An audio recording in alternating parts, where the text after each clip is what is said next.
System of particle में सबसे पहला टॉपिक जो होता है उसको कहते हैं सेंटर ऑफ मास।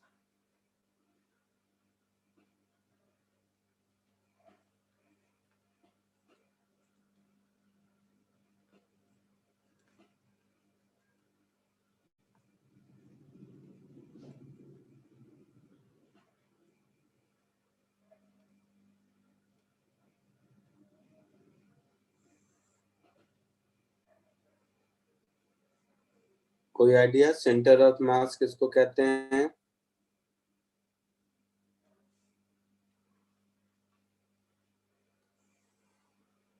बोलो।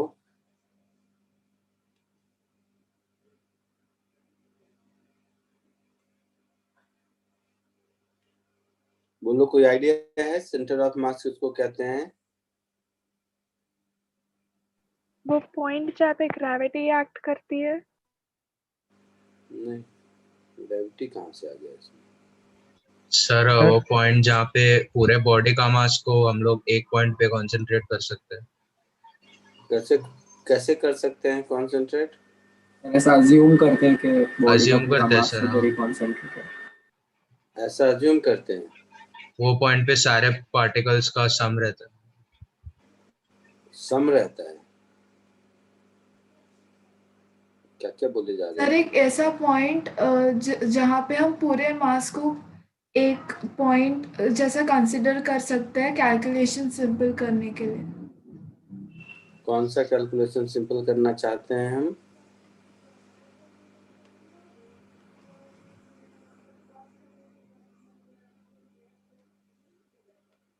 बोलो, कौन सा कैलकुलेशन सिंपल करना चाहते हैं?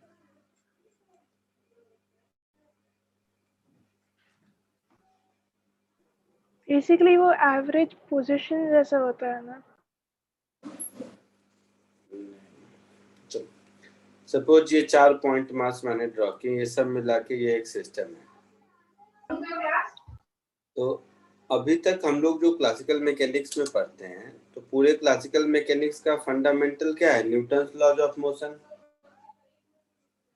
है ना? यस। तो न्यूटन्स लॉज ऑफ मोशन में क्या है? किसी ऑब्जेक्ट पर फोर्स लगाते हैं तो कुछ एक्सीलरेशन होता है, कुछ वेलोसिटी होता है, यही सब कहानी होती है। तो अगर हमारे पास सिस्टम ऑफ मास है या डिस्ट्रीब्यूटेड मास सिस्टम है, जैसे ये एक पेन है, तो इस पेन पर फोर्स लगाया मैंने, तो इसका हर पॉइंट तो अलग अलग वेलोसिटी से जा रहा है, अलग अलग एक्सीलरेशन से जा रहा है। तो फिर ये न्यूटन्स लॉ का क्या हुआ? तो न्यूटन्स लॉ जिस फॉर्म में हम लोग पढ़ते हैं वो ट्रू है केवल पॉइंट मास सिस्टम के लिए। तो अगर ऑब्जेक्ट का ट्रांसलेशन मोशन हो रहा है, ये कोई कॉन्सेप्ट नहीं है, जस्ट एक हाइपोथेटिकल कॉन्सेप्ट है जो एक सर्टेन टाइप ऑफ मोशन के लिए एग्जिस्ट करता है। एग्जिस्ट मतलब सर्टेन टाइप ऑफ मोशन के लिए ही यूज करते हैं, ट्रांसलेशन मोशन के लिए। तो ऑब्जेक्ट अगर कोई ट्रांसलेशन मोशन में है या ऑब्जेक्ट पर अगर कुछ फोर्सेस लग रहे हैं और वो ऑब्जेक्ट पॉइंट मास नहीं है, तो उस केस में न्यूटन्स लॉ अप्लाई करने के लिए पूरे ऑब्जेक्ट के को हम जिस पॉइंट मास से रिप्लेस करते हैं जिस पॉइंट पर, उसको हम लोग उस सिस्टम का सेंटर ऑफ मास कहते हैं। तो सबसे बड़ी चीज पर्पस क्या है इसका? पर्पस है कि न्यूटन्स लॉज को अप्लाई करना। और कब? ट्रांसलेशनल मोशन में। ट्रांसलेशनल मोशन नहीं होगा तो फिर सेंटर ऑफ मास का कॉन्सेप्ट लगा दोगे रोटेशन या किसी और में, तो सब गलत हो जाएगा। सो हम इसको ऐसे कहते हैं,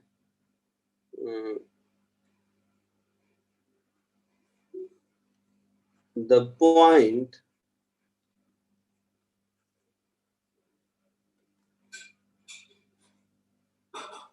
in a system of masses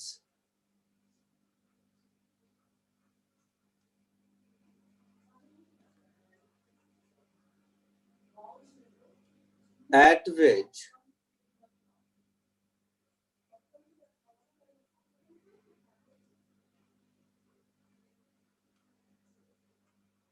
entire mass of the system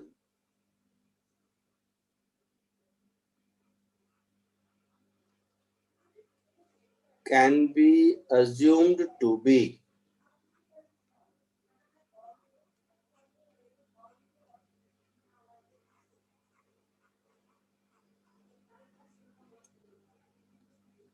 concentrated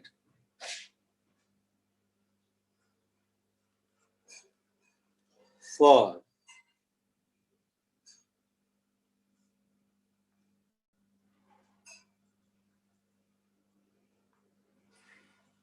applying Newton's laws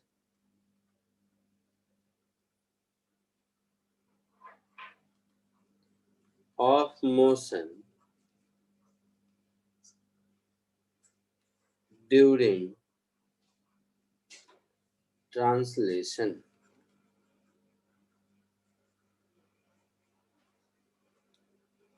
तो दो तीन बातें हैं। पहली बात, ये कॉन्सेप्ट हाइपोथेटिकल कॉन्सेप्ट होल्ड करता है ट्रू ट्रांसलेशनल मोशन में। और क्यों ऐसा करते हैं? क्योंकि हम लोगों को Newton's laws of motion apply करना है सिस्टम ऑफ पार्टिकल में। और थर्ड अंडरलाइनिंग फैक्ट इज कि ये एक अज्यूम्ड पॉइंट है, हाइपोथेटिकल है, ऐसा कुछ होता नहीं है। क्लियर है? सर एक डाउट था। ये तो नीड है कि सेंटर ऑफ मास का नीड क्यों पड़ा। हाँ बोलो।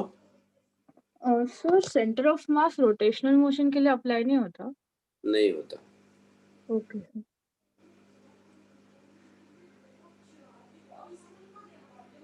ठीक है, तो क्या कह रहा था मैं? हाँ, ये तो हुआ कि सेंटर ऑफ मास की जरूरत क्यों है वो समझ में आया। अब होता क्या है, तो पहले तो मैं लिख देता हूँ, उसके बाद इसका मीनिंग बताता हूँ। तो अगर किसी सिस्टम में n नंबर ऑफ मासेस हैं जिनका पोजीशन वेक्टर मालूम है हमें, तो इस पूरे सिस्टम का सेंटर ऑफ मास का पोजीशन वेक्टर ऐसा होगा।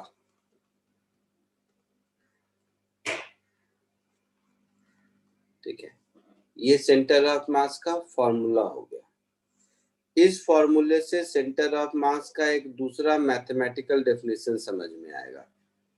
कैसे, एक बार देखिए। अगर मैं इसको ऐसा कर दूं,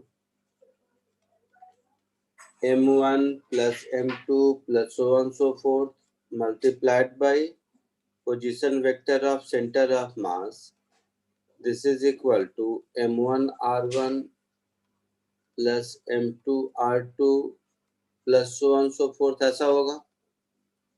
इस टर्म को इधर ले जाओ तो देखना ध्यान से, m1 into r1 vector minus rcm vector plus m2 into r2 vector minus rcm vector plus so on so forth, this is equal to 0 होगा।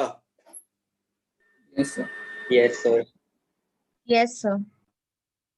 तो इसका मतलब हम ये कह सकते हैं कि सेंटर ऑफ मास वो पॉइंट है जिस पॉइंट के अबाउट बाकी सारे मोमेंट का अलजेब्रिक सम 0 होता है।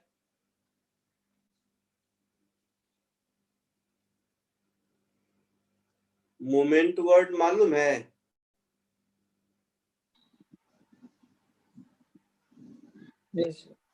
मोमेंट ऑफ अ फोर्स, ऐसा कुछ पढ़ते होगे ना स्कूल में। Yes sir. तो मोमेंट ऑफ एनीथिंग, फोर्स हो तो उसको टॉर्क कहते हैं, कोई भी चीज हो, तो कोई भी मोमेंट हो वो क्या होता है, physical quantity multiplied by position vector. तो r1 माइनस rcm क्या है, position of point 1 with respect to centre of mass, position of mass 2 with respect to centre of mass, ऐसा ही है इसका मतलब। Yes sir. तो हम लोग ये लिख सकते हैं,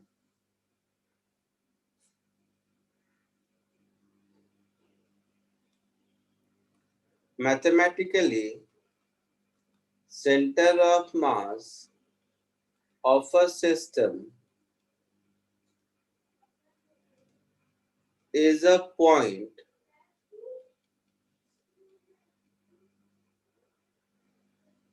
about which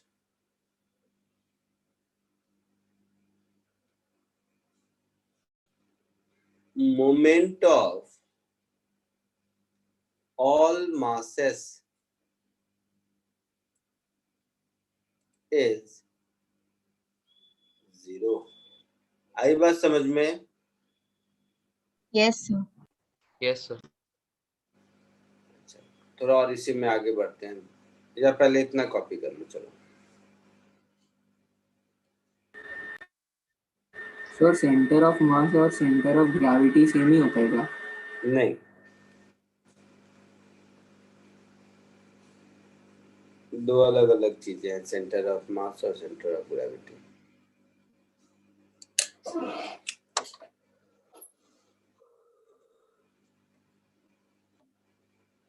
centre of gravity में mg का मोमेंट 0 होता है।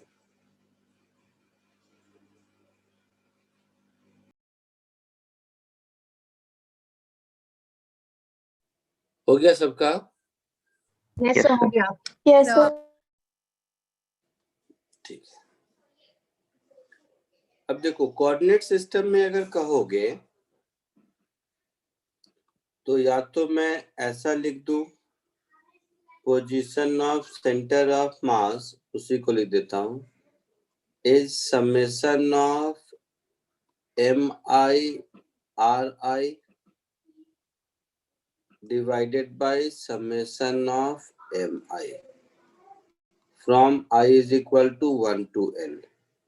ये वही बात कहने का मतलब है। Yes sir.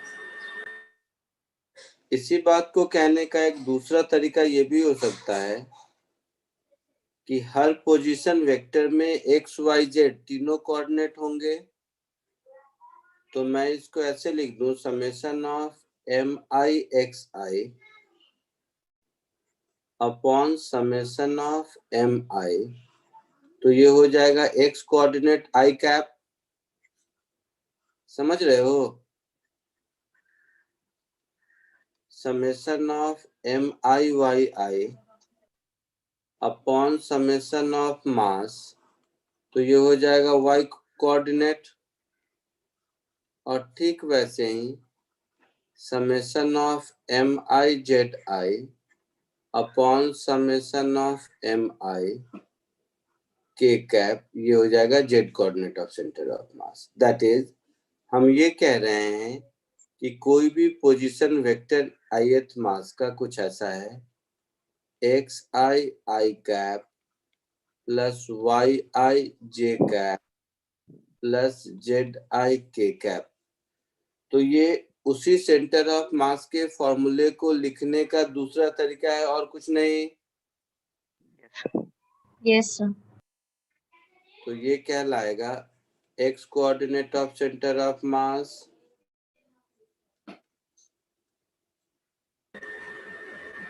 ये कहलाएगा y coordinate of centre of मास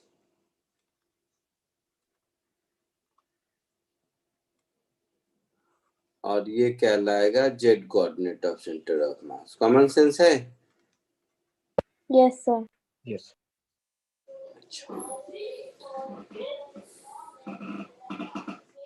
अब इसी कॉमन सेंस पे बेस्ड एक क्वेश्चन कीजिए।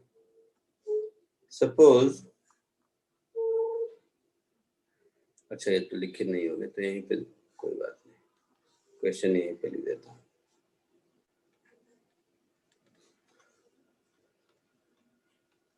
कुछ भी ऐसे, सपोज ये एक नंबर लाइन है,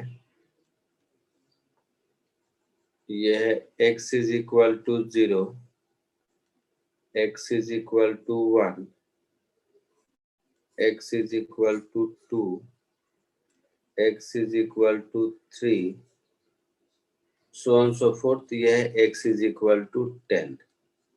इन सारे पोजीशन पर मासेस रखे हुए हैं, यहाँ पर 1 kg, यहाँ पर 2 kg, यहाँ पर 4 kg, समझ रहे हो? इसी तरह पैटर्न दिख रहा है। x इज इक्वल टू पर हो जाएगा 8 kg, so on so forth। तो आपको इसके सेंटर ऑफ मास का पोजीशन ढूंढना है।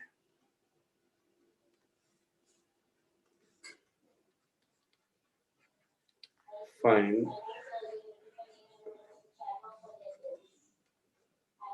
location of center of mass of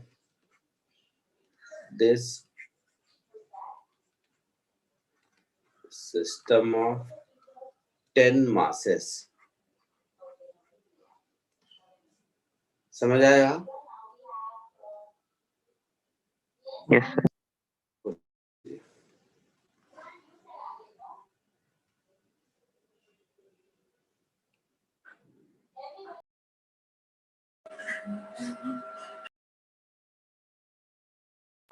बोलो, आया कुछ आंसर? Yes sir. क्या आया? x Equal to 7. क्या आया बेटा? x is equal to 7। Yes, sir. गलत आया। 9.09. Yes, 9 sir. 9 आ रहा है। 9 point something कुछ होगा 10 के। Yes, sir. sir. 9 point बहुत सारे हाँ, जीरो sir, point 9.009.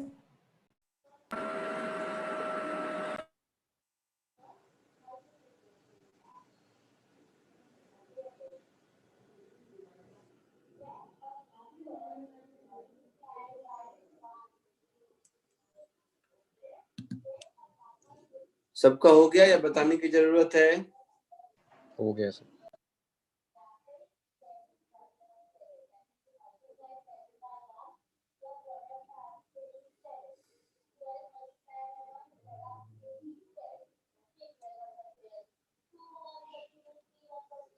हो गया सबका? Yes, sir. सेंटर ऑफ मास का एक्स कोऑर्डिनेट हो जाएगा 1 into 1 plus 2 into 2 plus 4 into 3 plus 8 into 4। ऐसा होगा? Yes, sir. यस लास्ट वाला टर्म क्या होगा? So 512 into 10. 500 Yes, sir. 512 yes, to 10. 2 raised to 10 So 9. 9 sorry, हाँ 2 raised to 9 into 10 ऐसा कुछ होगा? Yes, sir. Yes.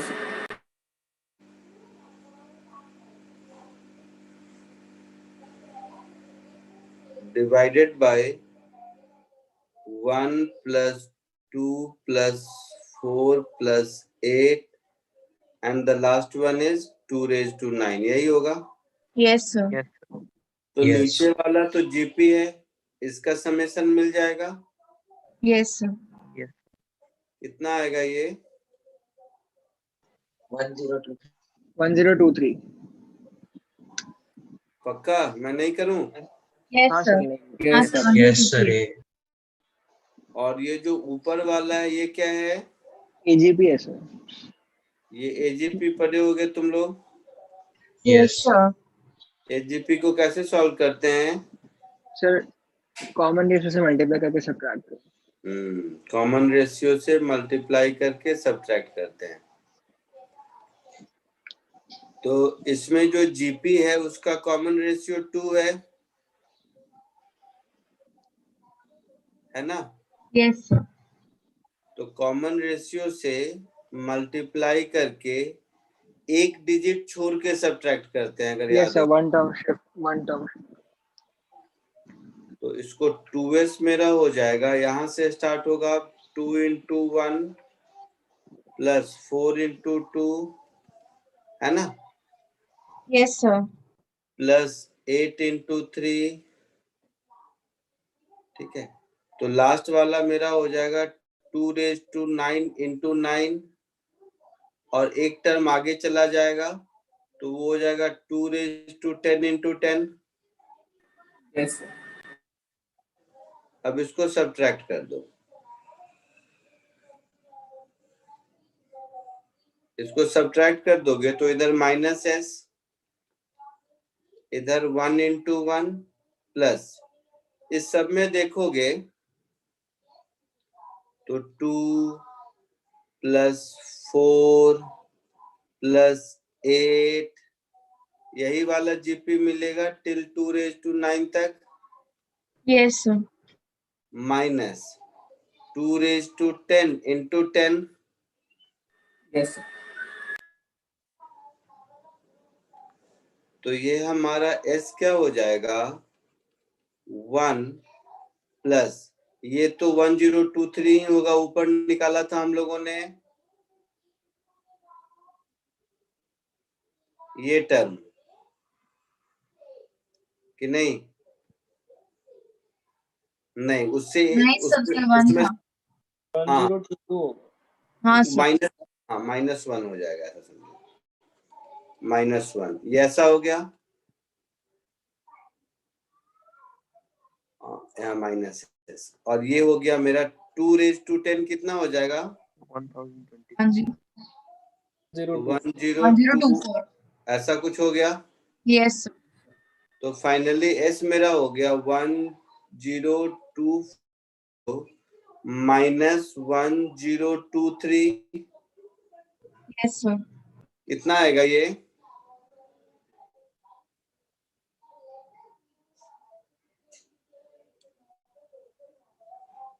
बोलो, मुझे नहीं आता ये सब। 10,000 9217 9217। तो सेंटर ऑफ मास का लोकेशन क्या हो जाएगा, दिस डिवाइडेड बाय दिस, है ना। Yes sir. So centre of मास का पोजीशन हो जाएगा 9217 डिवाइडेड बाय 1023, एग्जैक्टली कितना आएगा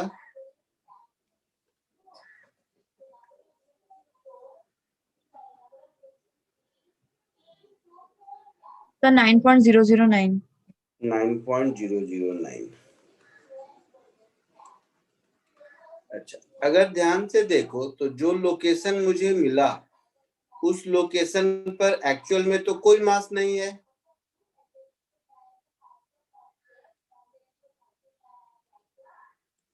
है ना। Yes sir.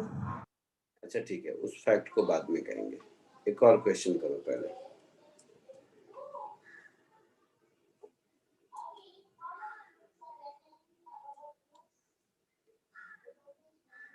एक मिनट रुक जाओ।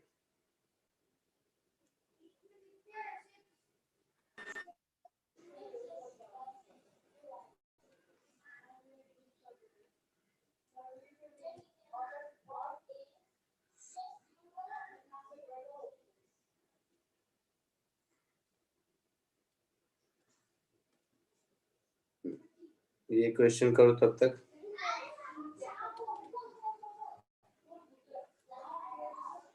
किसी को ऊपर वाला कॉपी करना है तो कर लो।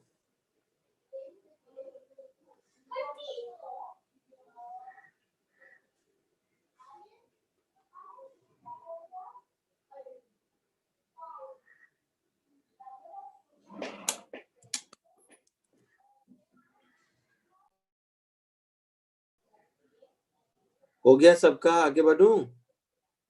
Yes sir. बताने की जरूरत है?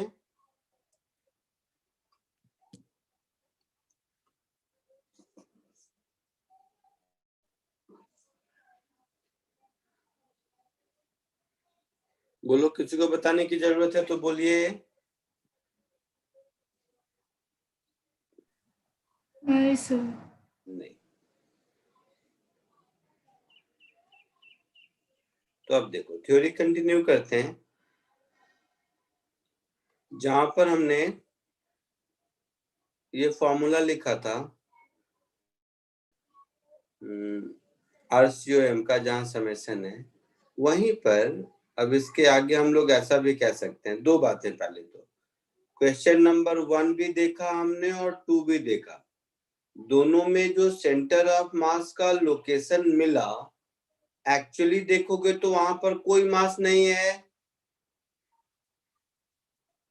ना। ऐसा है दोनों ही केस में? Yes sir. इसका मतलब है कि किसी भी सिस्टम का सेंटर ऑफ मास जहां पर है वहां पर फिजिकली कोई मास प्रेजेंट हो जरूरी नहीं है। So the point eight which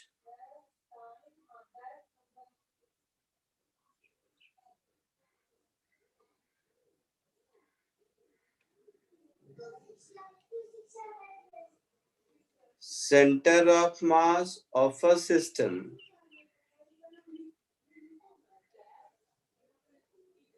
is located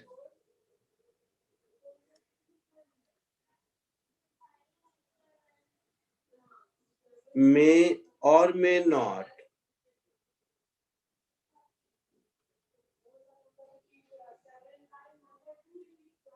have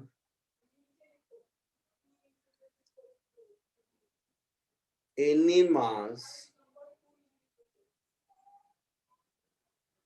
at that point। ठीक है। दूसरा, अगर हमारे पास सिस्टम ऑफ पॉइंट मासेस नहीं है, अगर कंटिन्यूअस डिस्ट्रीब्यूशन है, so for continuous mass system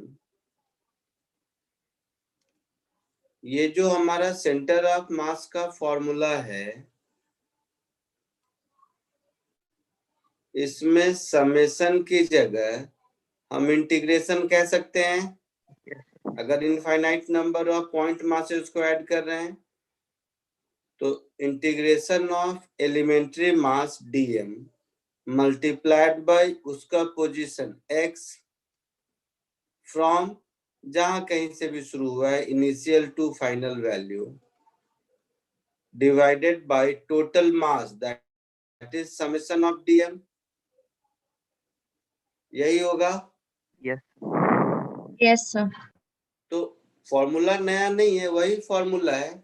फर्क सिर्फ इतना है कि अगर countable number of discrete masses हैं, काउंटेबल नहीं बोलेंगे, अगर डिस्क्रीट नंबर ऑफ मासेस हैं तब तो हम लोग अलजेब्रिक इक्वेशन फॉलो करेंगे, और जब मास का डिस्ट्रीब्यूशन कंटिन्यूअस है तो उस केस में हम लोग कैलकुलस को यूज करेंगे। क्लियर है? सो moral of the story is for system of discrete masses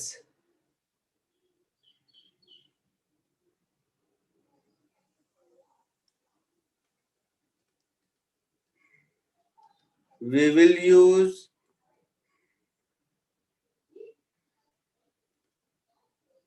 algebraic formula, but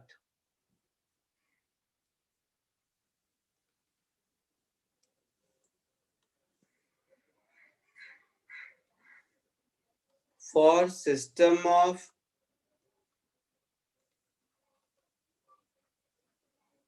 continuous mass distribution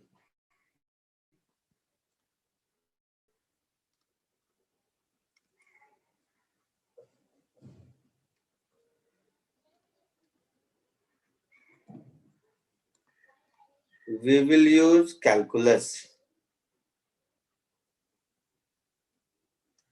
ठीक है? कोई दिक्कत यहाँ तक किसी को? जल्दी से कॉपी कर लीजिए, फिर कैलकुलस यूज करके कैसे करते हैं वो सिखाता हूँ।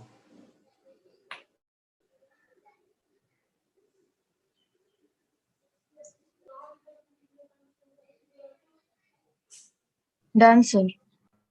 Right. हो गया?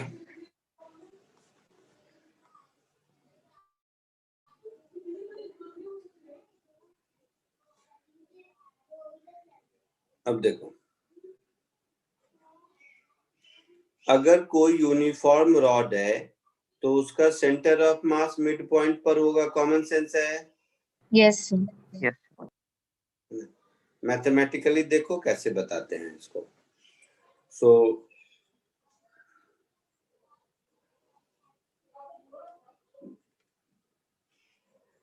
location of center of mass of a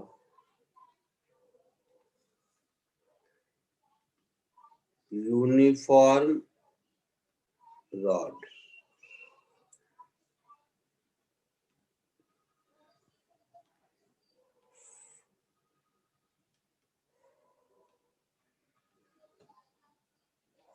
तो सपोज ये एक यूनिफॉर्म रॉड है जिसका लेंथ L है। यूनिफॉर्म का मतलब है कि mass across its length uniformly distributed है।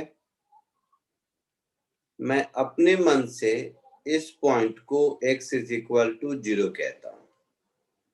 तो ये वाला जो पॉइंट होगा ये x is equal to L कहलाएगा।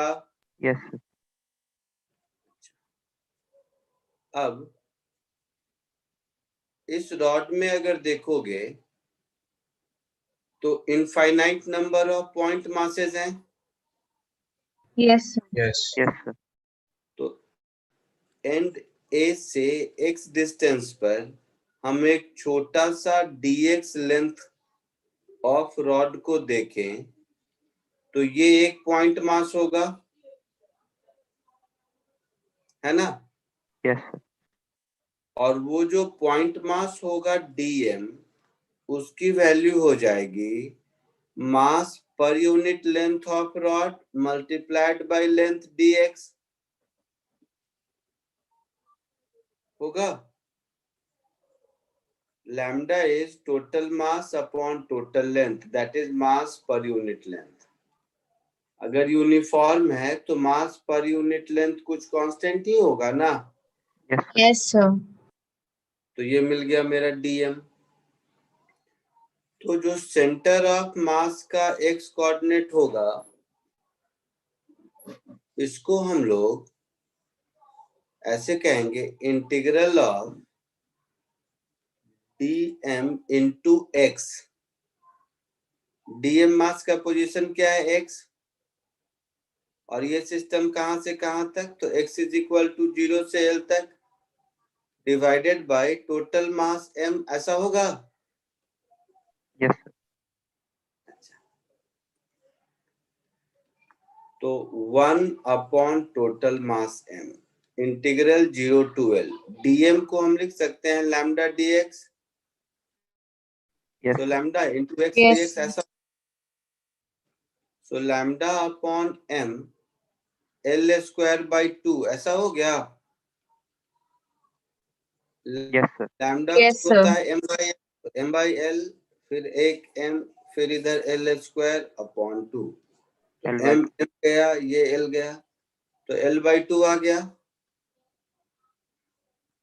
तो यहाँ पर ये जस्ट एक एग्जांपल है ये समझाने का कि कंटिन्यूअस डिस्ट्रीब्यूशन में हम लोग कैसे सिस्टम को infinite number of point masses में ब्रेक करके कैलकुलस यूज करते हैं। जो एक्चुअल क्वेश्चन आएगा उसमें ये डिस्ट्रीब्यूशन नॉन यूनिफॉर्म होगा, लैम्डा किसी एक्स का फंक्शन हो सकता है, तो अकॉर्डिंगली कैलकुलस यूज करते चलेंगे। जल्दी से इसको कॉपी कर लीजिए, फिर एक क्वेश्चन देता हूं वो कीजिए।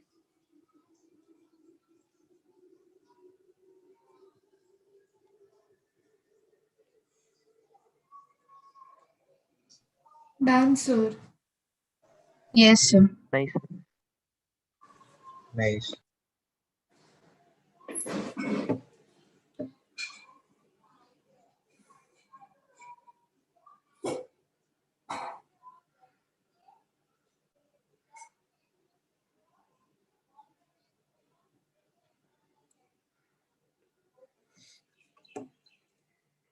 हो गया?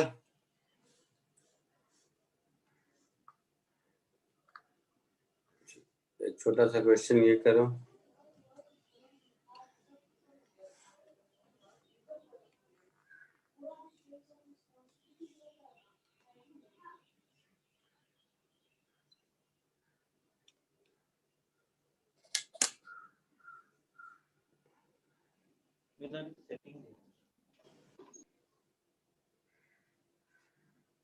Done, sir. क्या है आंसर? सर मुझे answer r into L square by 2m आ रहा है। नहीं, गलत है। सर मुझे RL³ RL बाय 3m आ रहा है। सर m की वैल्यू डाल के आ जाएगा एक सेकंड।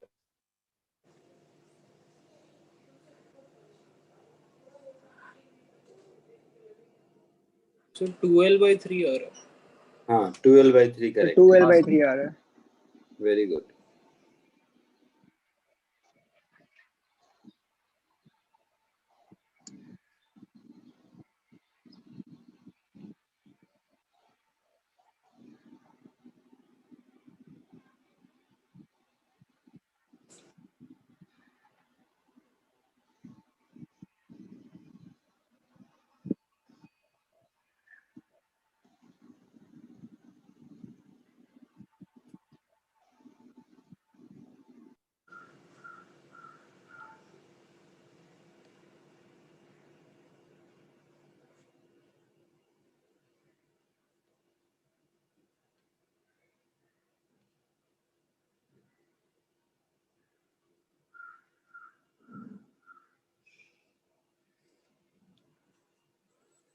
हो गया सबका? बताऊं? Yes sir. नहीं आया। सर बताओ।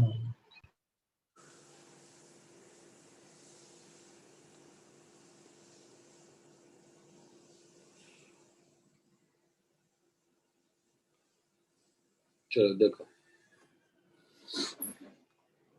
अभी हम लोगों ने देखा था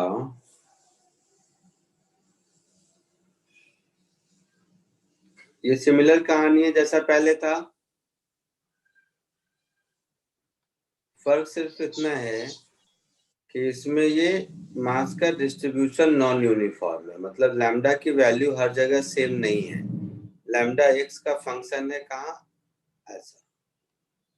तो ठीक वैसे ही जैसे पहले किया था, यहां से x डिस्टेंस पर अगर हम एक छोटा सा dx लेंथ ऑफ रॉड लेते हैं, तो इस dx लेंथ ऑफ रॉड का जो मास dm होगा, पहले उसको लिख लेते हैं।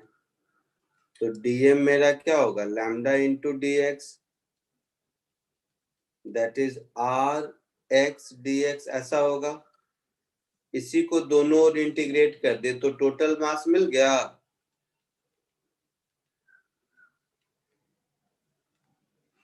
है ना? Yes sir. तो r x dx 0 to l, तो मुझे टोटल मास मिल गया r l स्क्वायर बाई 2। दूसरा, इसके जो सेंटर ऑफ मास का पोजीशन होगा वो क्या होगा, integral of dm into x from 0 to l divided by total mass, that is integral of dm 0 to l, जो निकाल चुके हैं पहले ही। Yes sir. तो ये कुछ ऐसा हो गया, r x स्क्वायर dx का integral 0 to l upon r l square by 2, है ना? तो ऊपर वाला एक्चुअल में हो गया r l³ बाई 3 और नीचे वाला हो गया r l स्क्वायर बाई 2। तो दिख रहा है 2l by 3। Yes sir. Copy कर लीजिए।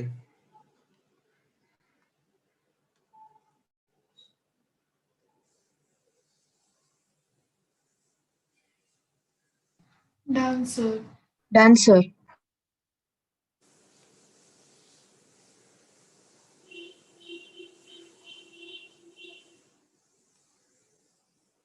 Done, sir. आगे बढ़े, Yes. एक और क्वेश्चन करो।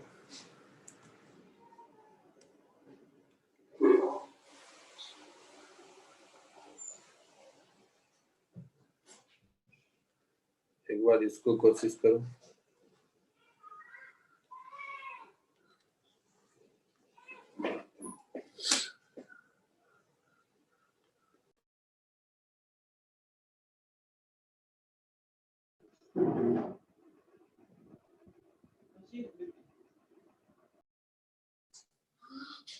आया कुछ आंसर?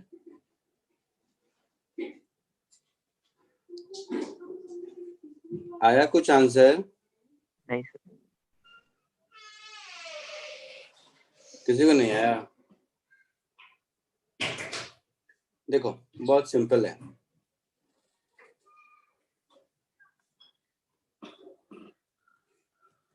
ये सब सीखना है, ये जो प्रॉब्लम सॉल्विंग टेक्निक है ना, एक्चुअल में ये सब चीजें सीखनी है। ऐसा नहीं है इसी चैप्टर में, ये ओवरऑल कॉमन सेंस है जो आपको काम देगा। देखो y इक्वल टू के एक्स स्क्वायर है ना, प्लस माइनस, ठीक है। इधर देखो, क्वेश्चन का मतलब क्या है, ये जो भी प्लेट है, प्लेट बोलो या जो भी प्लेट नाम बोला है ना शायद क्वेश्चन में, इसमें ये सब में मास है और मास यूनिफॉर्मली डिस्ट्रीब्यूटेड है ना? Yes. अच्छा, अब मन ही मन सोचो, क्या मैं इसको ऐसे रॉड कंसीडर कर सकता हूँ ऑलमोस्ट 0 विड्थ का? Yes sir. यहाँ से लेकर यहाँ तक इनफाइनाइट नंबर ऑफ ऐसे रॉड्स हैं।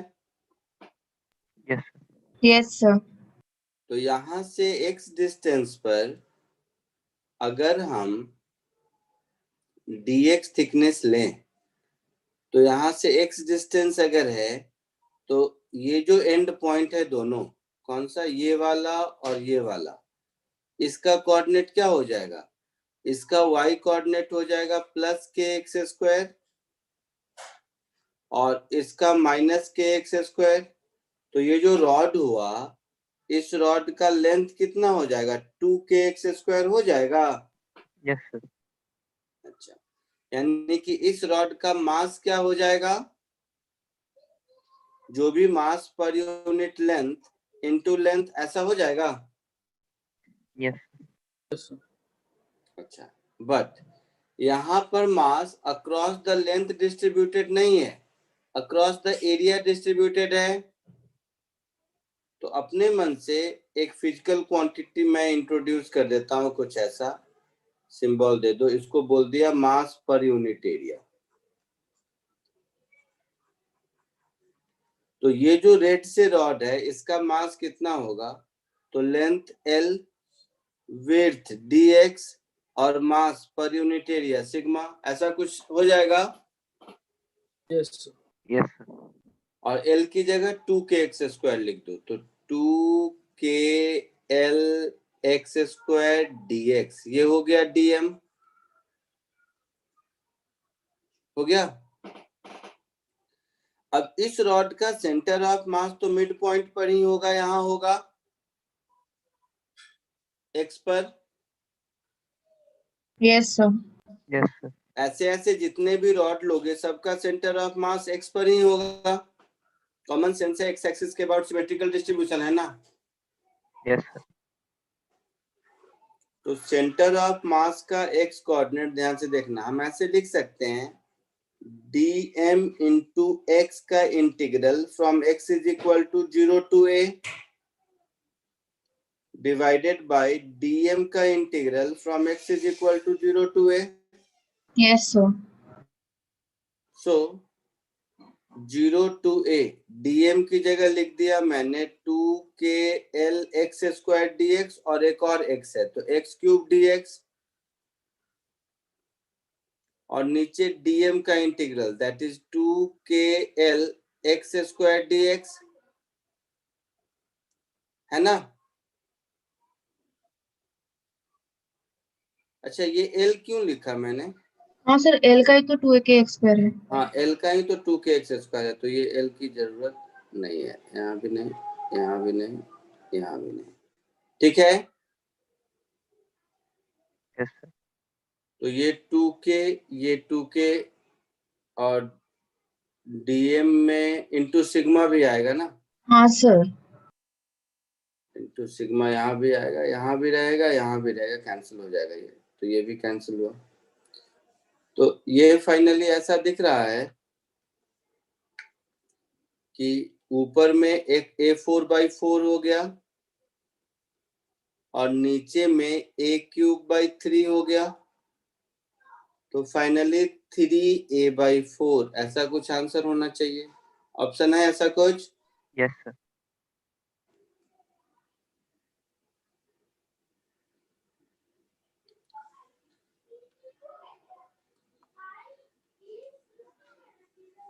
ठीक है,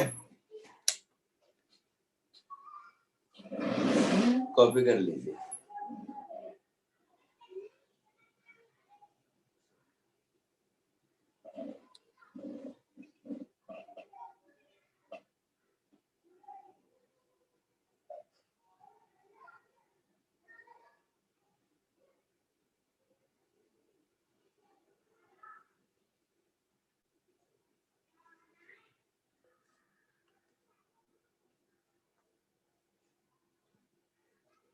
फिफ्थ हुआ।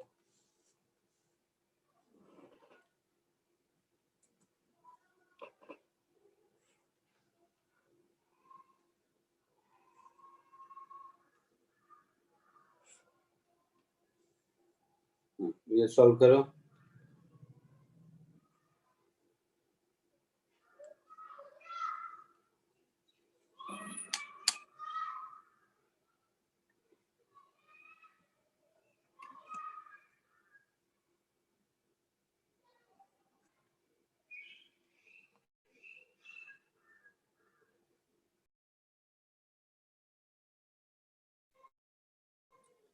आया answer?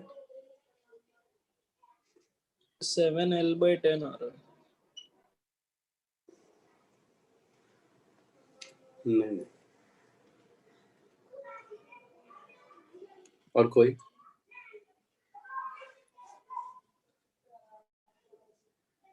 Sir 1 minute.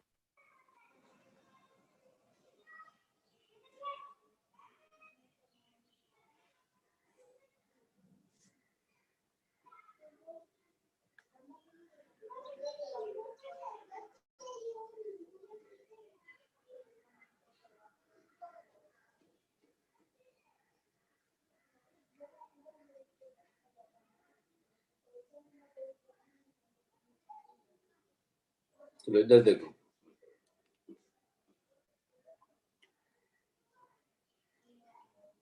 First mass जो m है उसका सेंटर ऑफ मास कहाँ होगा? L/2 पर। L/2। जो दूसरा m है उसका सेंटर ऑफ मास कहाँ होगा? L/2 L/2 + L/5। L/10 पर।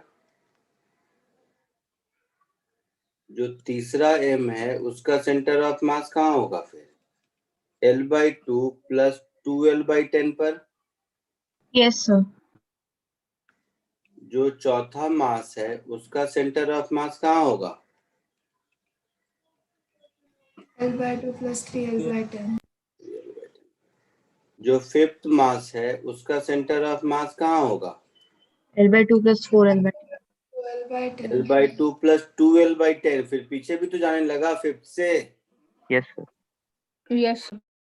First, second, third, fourth, fifth, sixth, seventh. पक्का? Yes, sixth sir. का कहाँ होगा? L/2 + L/10 पर। हाँ। और सेवेंथ का फिर होगा L/2 पर। सीधी कहानी है। तो सेंटर ऑफ मास का x कोऑर्डिनेट क्या होगा? Summation of m into L upon summation of m into x, है ना? Yes, sir. Yes, sir. तो इसमें सारे मास आइडेंटिकल हैं, सब कुछ दिख ही रहा है। तो ये तो 1/7 हो गया, और इस सब को ऐड कर दो तो 7L/2 प्लस इस सब को ऐड करोगे 1 + 2 3 + 3 6 + 2 8 + 1 9 + 9L/10 ऐसा होगा। चमका कुछ कि नहीं? Yes, Yes, sir. sir. तो 10 LCM 2 5 जा 10 7 5 जा 35L + 9L तो कितना हो गया 44L/70 दैट इज 22L/35 ये आंसर होगा। क्लियर है? Yes, sir. Yes, sir. Copy कर लीजिए, रिकॉल करो।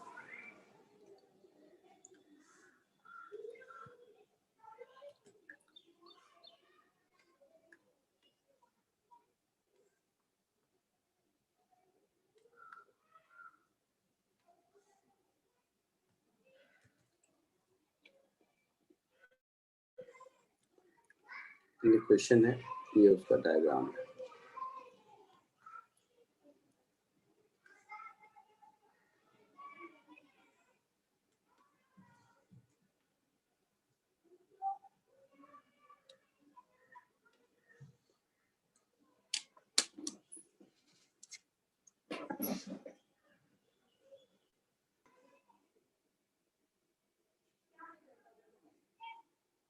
बोलो, है कुछ?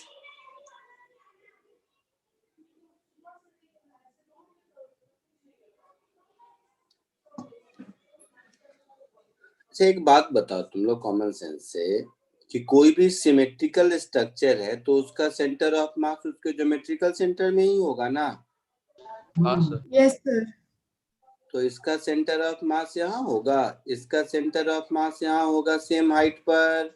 यस हाँ Yes, सर। sir. अच्छा, तो आप लोगों ने लोकेशन कहाँ से लिया है? यहाँ से, बीच में से, जहाँ से बोलोगे वहां से बता दूंगा। सर्कल के बीच में से सेंटर। बीच में बीच से। में से सर। सर्कल के सेंटर से। पॉइंट मान ऑफ लो कॉन्टैक्ट। सर्कल के सेंटर, चलो सेंटर से अगर मान लेते हो तो पॉइंट ए का कोऑर्डिनेट अगर मैं एक्स कोऑर्डिनेट 0 लिखूंगा तो इसका एक्स कोऑर्डिनेट ए लिखूंगा। Yes sir. Yes. A b. Yes, sir. तो ये 2 पॉइंट मास सिस्टम में कन्वर्ट हो गया। इस डिस्क का मास मान लो m1 है और इस प्लेट का मास मान लो m2 है। तो पहली चीज, ये m2 क्या होगा? Some constant multiplied by a square. Yes. हाँ सर। नहीं, Yes. 2a square. नहीं, a स्क्वायर ठीक है। हाँ, a स्क्वायर प्लेट है, a स्क्वायर।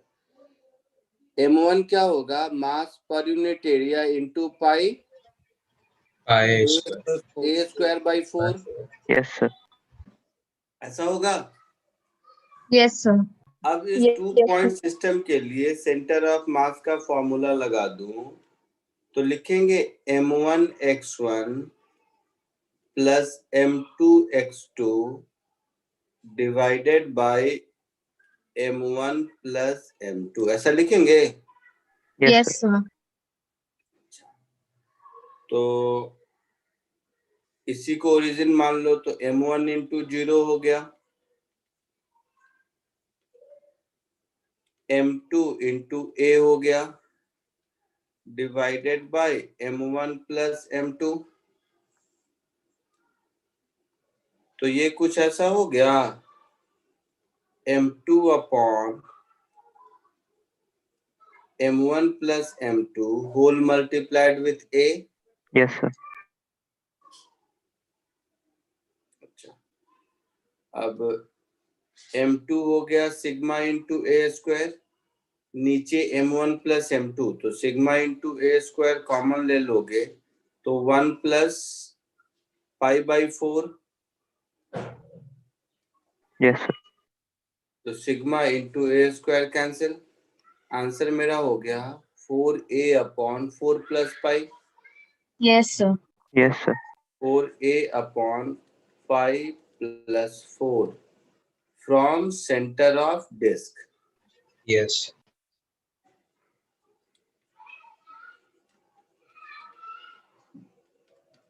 आया समझ में? Yes, sir. Yes sir. Copy कर लीजिए।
आगे बढ़ूं?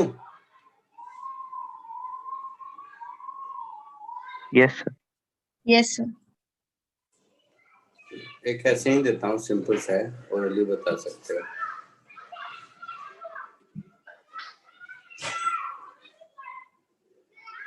सेवेंथ नंबर मान ले दो उसका।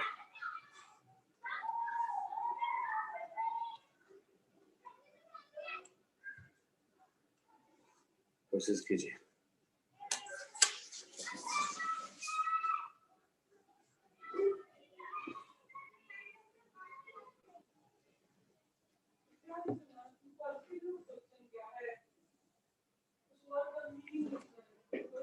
बोलो। L/6 D आ रहा है। कैसे ऐसा हो रहा है? मुझे समझ नहीं पा रहे हो क्या दिक्कत है। कोई भी लेंथ हो, आई मीन कोई भी मटेरियल हो, मैं लोहे का रॉड लूं, आयरन का लूं, वुड का लूं, एल्युमिनियम का लूं, अगर यूनिफॉर्म है तो सेंटर ऑफ मास L/2 पर ही होगा ना। Yes, sir. Yes, sir. देखना, समझना जरा सा Yes, इस sir. बात। तो इसका सेंटर ऑफ मास है यहाँ पर, L/2 पर ही होगा, मास मान लो m1 है। इसका सेंटर ऑफ मास इस L/2 पर होगा, मास मान लो m2 है। तो जो हमारा सेंटर ऑफ मास का, ध्यान से समझना सब, जो एक ही बार लिखता हूँ, जो सेंटर ऑफ मास का कोऑर्डिनेट होगा उसको हम ऐसा लिख सकते हैं, x कोऑर्डिनेट को लिखेंगे m2 into L/2 upon m1 plus m2, हाँ सर। Yes, sir. और y कोऑर्डिनेट को लिखेंगे m1 into L/2 upon m1 plus m2। Yes, sir. Yes. Yes, sir. कोई डाउट किसी को? No, sir. No, sir. No, No, sir. sir. तो अब m1 m2 का तो हमें पता नहीं कैसा है ना। देखो ये हो गया L/2 अपॉन, इसको यहाँ m2 लिखा था, m2 से डिवाइड कर दो, तो m1 upon m2 plus 1 comma L/2 upon m1 से डिवाइड कर दो, तो 1 plus m2 upon m1। Yes, sir. Yes, sir. Yes, sir. अब एक चीज और देखो, केवल कॉमन सेंस है इसमें और कुछ नहीं। m1 m2 का क्या रेशियो है मुझे नहीं पता, है ना। m1 m2 का रेशियो, अगर m1 m2 इक्वल होते, है ना, तो हमारा आंसर L/4 L/4 होता। Yes, sir. Yes, sir. ये जो डिनोमिनेटर है, ये दोनों ही केस में 1 से तो कुछ ज्यादा ही है। Yes, sir. Yes, sir. अच्छा, अब 1 से ज्यादा ही है तो ये तो नहीं ही होगा।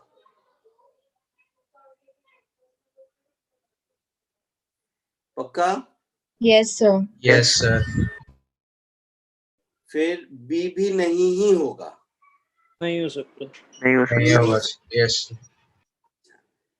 C और D तब होगा, आई मीन x और y दोनों कोऑर्डिनेट सेम है, तो ये भी पॉसिबल नहीं है। नहीं समझ रहे हो? तीन ही बात हो सकती है ना।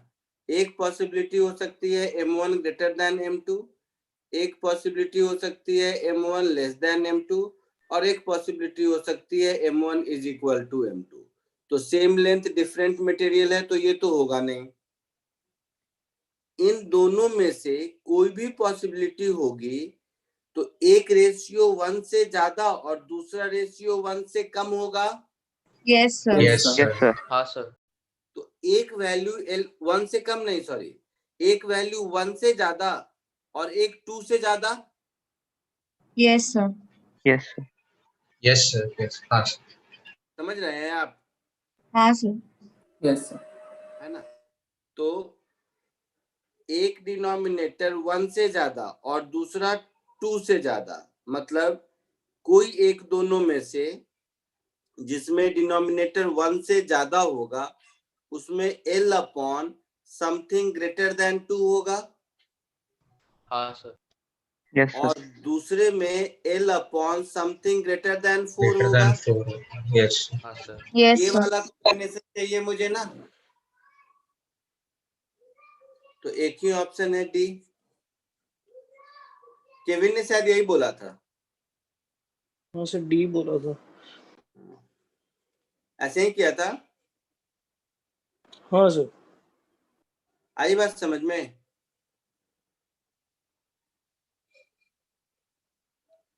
पक्का? Yes, Yes, sir. sir. Yes, नहीं, sir. लॉजिकल क्वेश्चन है, कोई फिजिक्स इसमें है नहीं, कॉमन सेंस है। ठीक है, लिख लो इसको। चलो आज के लिए इतना ही, नेक्स्ट लेक्चर में मिलते हैं। Bye sir. Thank you, Bye, sir. sir. Bye, sir. Thank you, sir. Bye. Thank you, sir. Bye, sir. Yes, sir. Bye. Bye, sir. Thank you, Thank sir. you, Bye. sir. Bye. Thank you, sir.